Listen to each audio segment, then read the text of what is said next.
Okay, ano po ang reaksyon ng Malacañang sa suggestion na magkaroon ng transport bubbles kung saan magkakaroon ng exclusive buses and other public transport only for vaccinated individuals? Pag-aaralan po yan. Yan po ay siguro formal na isusumite sa IATF, pag-aaralan po ng technical working group at pagdidesisyonan po.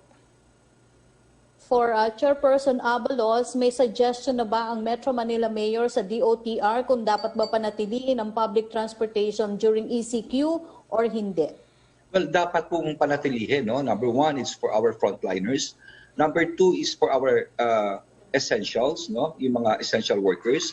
And most importantly, number three, yung mga magpapabakuna po. Dahil we're going to make use of this 2-week time na talagang i-ramp up ang bakuna and mabilisan po.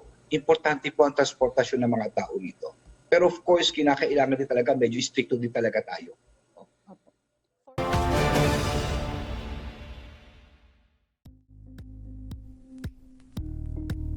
Thank you for watching Politico TV. Please like and subscribe to our channel for more videos.